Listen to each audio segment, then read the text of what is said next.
High students, আমরা মানি and banking চ্যাপ্টারটা পড়ছিলাম। আজকে এটা আমাদের থার্ড ক্লাস।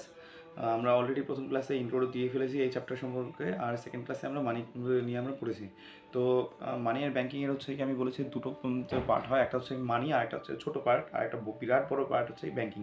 তো আমরা ব্যাংকিং চ্যাপ্টারটাকে পরে পড়ছি, আমরা টপিকটা পড়ছি হচ্ছে মানি। সেই মানির হচ্ছে কি আমি আগের দিন বলেছিলাম যে ভারতে যে মানে কি যে টাকার যে স্টক আছে, সেই স্টকের হচ্ছে স্টককে আমরা চারটা পার্টে বোঝার চেষ্টা করতে পারি, যাতে কি না আমরা এই লিকুইডিটির বেসিসে যে বিভিন্ন রকমের মানি হয়, হ্যাঁ, ক্লাসিফাই করতে পারি, সেটা আমরা ভালো করে বুঝতে পারি।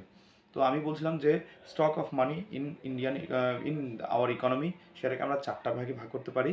তোমরা অলরেডি হয়তো আগের ক্লাসে নোট করে ফেলেছো এবং চার্ট বানিয়ে ফেলেছো।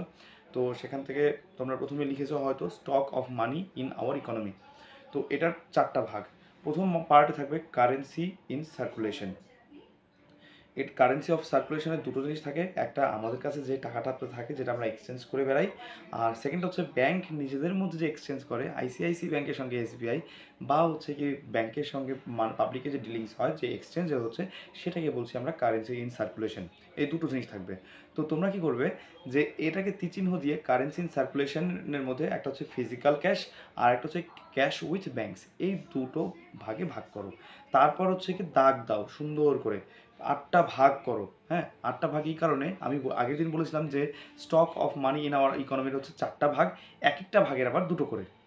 তো প্রথম ভাগেরই হচ্ছে দুটো ভাগ আমরা পেয়ে গেছি। কারেন্সি ইন সার্কুলেশনের হচ্ছে দুটো পার্ট, একটা হচ্ছে ফিজিক্যাল ক্যাশ আর একটা হচ্ছে ক্যাশ উইথ ব্যাংকস। তো এটাকে মানে চার্ট বানাও, দাগ দিয়ে দাও, আলাদা করে দাও, বক্স মানে করতে পারো। এরপর দ্বিতীয় ভাগটা হচ্ছে ডিপোজিটস উইথ আরবিআই। এর মধ্যে থাকছে ব্যাংকার্স ডিপোজিট উইথ আরবিআই, আর একটা হচ্ছে কি আদার্স ডিপোজিট উইথ আরবিআই। বিভিন্ন ব্যাংকরা যে টাকাটা সিকিউরিটি মানি হোক বা হচ্ছে ইনভেস্টমেন্টের কারণে হোক না কেন, যেভাবে হোক না কেন, মানে আরবিআইয়ের কাছে গচ্ছিত রাখে, সেটাকে বলছি আমরা ব্যাংকার্স ডিপোজিট উইথ আরবিআই। আর অন্যান্য ফাইন্যান্স কোম্পানি বা অন্যান্য ইন্স্যুরেন্স কোম্পানি বা বিদেশি ব্যাংকের কোম্পানি, বিভিন্ন রকমের কোম্পানি যে আরবিআইয়ের কাছে টাকা যে গচ্ছিত রাখে, সেটাকে বলছি আমরা আদার্স ডিপোজিটস উইথ আরবিআই। তো আমি মানে এই যে প্রথম চারটা ভাগ আমি বললাম, মেজর ভাগ দুইটা, কারেন্সি ইন সার্কুলেশন আর ডিপোজিটস উইথ আরবিআই, এই দুটো মেজর ভাগ, অর্থাৎ এদের থেকে আসা টোটাল চারটা উপভাগ যে আছে, এই চারটা যে টাকাটা সার্কুলেট করে বা যে টাকাটার পরিমাণ যে আমরা দেখতে পাচ্ছি, সেটাকে বলা হয় রিজার্ভ মানি বা M0। তাহলে শুরুর দিকে M0 লেখো, তারপর হচ্ছে কি ফিজিক্যাল ক্যাশে দিয়ে সেই সোজাসুজি ফিজিক্যাল ক্যাশের দাগ দাও, ক্যাশ উইথ ব্যাংকসের নিচে দাগ দাও, তারপর ব্যাংকার্স ডিপোজিট উইথ আরবিআইতে নিচে দাগ দাও, আর আদার্স ডিপোজিট উইথ আরবিআই সেখানে দাগ তীর চিহ্ন দাও। তার মানে M0কে এই চারটার সমন্বিত টোটাল মানে একত্রিত করে এটাকে রিজার্ভ মানি বলা হয় বা M0 বলা হয়। ঠিক আছে। আচ্ছা, এবার আসি আমরা হচ্ছে এর পরের ভাগটা হচ্ছে M1। আচ্ছা, বলার বাহুল্য M0 বা রিজার্ভ মানি হচ্ছে সবচাইতে এটার সবচাইতে লিকুইডিটি বেশি, মানে এটাকে সহজে এক্সচেঞ্জ করা সম্ভব অন্যান্য প্রোডাক্টের সঙ্গে সঙ্গে। আমাদের সেকেন্ড ক্লাসিফিকেশন হচ্ছে M1। M0রই জাস্ট নিচে লিখবে M1 এবং সঙ্গে সঙ্গে আমরা তীর চিহ্ন দিতে থাকবো। আচ্ছা, এই M1টাকে বুঝতে হলে আমরা কি বললাম, প্রথমে ভাগটা কি বলেছিলাম, কারেন্সি ইন সার্কুলেশন, যেটা তোমরা আগের ক্লাসে নোট করে ফেলেছিলে, চার্ট বানিয়ে ফেলেছিলে।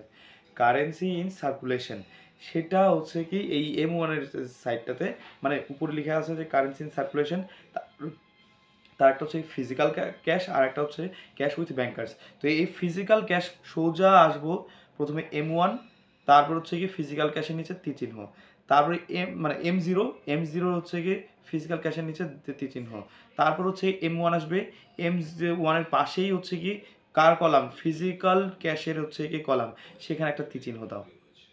দেওয়া শেষ। এবার ক্যাশ উইথ ব্যাংকস M1-এর সঙ্গে পড়ে না। আচ্ছা হলো, তাহলে ওখানে ব্ল্যাঙ্ক থাকবে, টিক করে দিয়ে দাও ব্ল্যাঙ্ক। এবার আসবো আমরা ডিপোজিটস উইথ আরবিআই, সেটার আবার ভাগ কি ব্যাংকার্স ডিপোজিট উইথ আরবিআই আর আদার্স ডিপোজিটস উইথ আরবিআই। তাহলে M1 সোজাসুজি আমরা কোথায় ডাক দিব, একেবারে আদার্স ডিপোজিট উইথ আরবিআইতে আসবো আমরা। ঠিক আছে। Others deposit with RBI. তাহলে কি কির মধ্যে কার কার নিচে M1 কার সাথে মানে কিছু সংযুক্ত থাকে?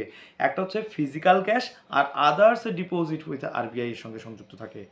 সঙ্গে সঙ্গে কি বলেছিলাম, ওই যে stock of money in hour economy, in our economy, সেই পেজটার দিকে একেবারে উপরে টপিকটার উপর ফলো করো। Stock of money in hour economy, 4টা ভাগ। Currency of circulation, deposits with RBI, 3 নাম্বারটা কি bankers deposit, 4 number postal deposit. এবার আমরা M1 এর ক্ষেত্রে হবে কি, ব্যাংকের আবার আমরা যে কি ব্যাংকার্স ডিপোজিট আবার দুটো আছে, একটা হচ্ছে ডিমান্ড ডিপোজিট আর টাইম ডিপোজিট। আমরা কোনটাকে নেব? M1 এর ক্ষেত্রে physical cash, others deposit with RBI আর হচ্ছে ডিমান্ড ডিপোজিট নেব। কার demand deposit? Bankers deposit, bankers ডিপোজিটের ক্ষেত্রে আমরা নেব কোনটা? ডিমান্ড ডিপোজিটটাকে নেব। এটা কি বললাম?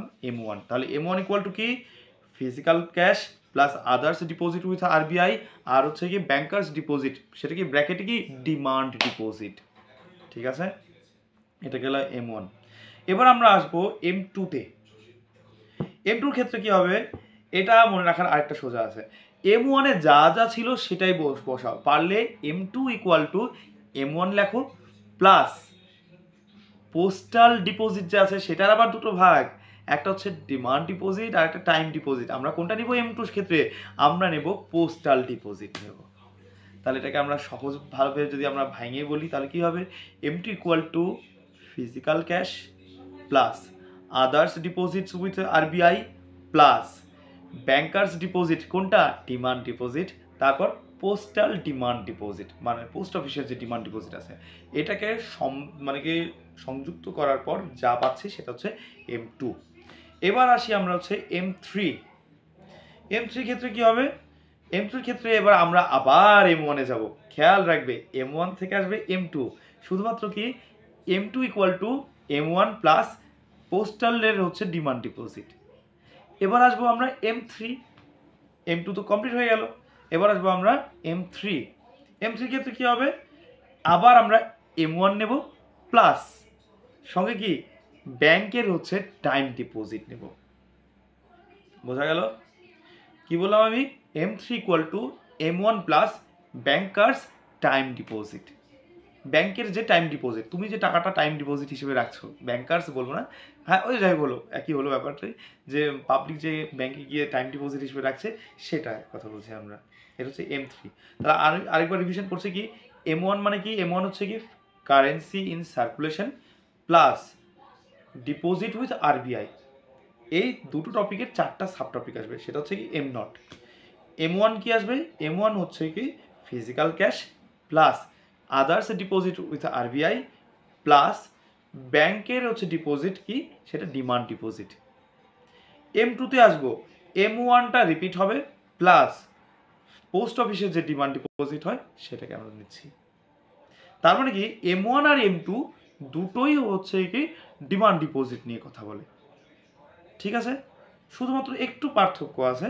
ডিমান্ড ডিপোজিট মানে কি, যে ডিপোজিটটা M1 এর ক্ষেত্রে শুধুমাত্র ব্যাংকার্স ডিমান্ড ডিপোজিট থাকে, কিন্তু আবার M2 এর ক্ষেত্রে কি হবে? ব্যাংকার্স ডিমান্ড ডিপোজিট প্লাস হচ্ছে কি পোস্ট অফিসের ডিমান্ড ডিপোজিট, দুটোকেই নিচ্ছে।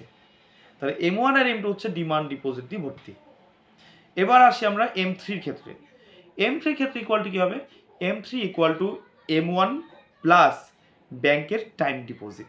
এইবার টাইম ডিপোজিট ইনক্লুড হলো, কিন্তু পোস্টাল নয়। আরেকবার বলছি, M3 equal to M1 plus ব্যাংকের টাইম ডিপোজিট হলো। এবার আসি আমরা M4 এর ক্ষেত্রে। M4 এর ক্ষেত্রে কি হবে? আবার সেই একই অবস্থা, M1টাকে নেব, M1টাকে আমরা নেব, সরি M3 সরি এই M2টাকে নেব আমরা কি কি M3টাকে আমরা নিচ্ছি, নেওয়ার পর শেষে কি নেব আমরা? পোস্টালের demand deposit plus time deposit, দুটোকে রাখবো। আর একটু সহজ করে বলি আমি, হচ্ছে M4 মানে হচ্ছে ব্যাংকের আর পোস্ট অফিসের টাইম ডিপোজিট আর ডিমান্ড ডিপোজিট দুটোই লাগবে। মানে লাস্টে যে দুটো কলাম আছে, stock of money in hour economy, তার যে 4টা ভাগ, তার মধ্যে কি ব্যাংকার্স ডিপোজিট আর একটা হচ্ছে কি পোস্ট অফিসের ডিমান্ড ডিপোজিট, সরি পোস্ট অফিসের ডিপোজিট, ব্যাংকের ডিপোজিট আর পোস্ট অফিসের ডিপোজিট, সেখানে আবার 4টা ভাগ ছিল, সাব পার্ট ছিল, সেই 4টাকে নেবই M4 এর জন্য। সঙ্গে নেব কি physical cash plus others deposit with RBI, এটাকে নেব আমরা। ঠিক আছে, তো কনক্লুশন M0 হচ্ছে গিয়ে বা M0 হচ্ছে currency in circulation plus deposits with RBI. M1 এর ক্ষেত্রে আসি, M1 এর ক্ষেত্রে কি হবে যে তোমার হচ্ছে ফিজিক্যাল ক্যাশ প্লাস হচ্ছে কি যে others deposit with RBI plus হচ্ছে কি ডিমান্ড ডিপোজিট অফ ব্যাংক। ঠিক আছে, M2 এর ক্ষেত্রে কি আসবে, M1 এরটাই রিপিট হবে প্লাস আসবে কি পোস্ট অফিসের ডিমান্ড ডিপোজিট। M3 তে আসবো আমরা, আমরা আবার M1 কে টানবো, M1 প্লাস ব্যাংকের টাইম ডিপোজিট। এবার আসবো আমরা M4 এর ক্ষেত্রে কি হবে, তো ফিজিক্যাল ক্যাশ প্লাস হচ্ছে কি আদার্স ডিপোজিট উইথ আরবিআই আর প্লাস হচ্ছে কি ব্যাংকের ডিপোজিট আর হচ্ছে পোস্ট অফিসের ডিপোজিট। তো ব্যাংকের ডিপোজিটে দুটাই আসবে, টাইম ডিপোজিট তারপর হচ্ছে ডিমান্ড ডিপোজিট, আবার পোস্টাল ডিপোজিটে দুটোই আসবে, টাইম ডিপোজিট এবং হচ্ছে কি ডিমান্ড ডিপোজিট। ঠিক আছে, তো এই হচ্ছে চার্ট তোমরা কমপ্লিট করে ফেলো। আর ইম্পর্টেন্ট ইনফরমেশন হচ্ছে কি M0টাকে রিজার্ভ মানি বলে, M1টাকে ন্যারো মানি বলে, আর M3টাকে ব্রড মানি বলে। আরেকবার বলছি, M0টাকে রিজার্ভ মানি বলে, M1টাকে ন্যারো মানি বলে, আর M3টাকে ব্রড মানি বলে। ঠিক আছে, আজকে এই পর্যন্তই থাক, নেক্সট ক্লাসে আমরা আর একটু ডিটেলে পড়বো। ঠিক আছে।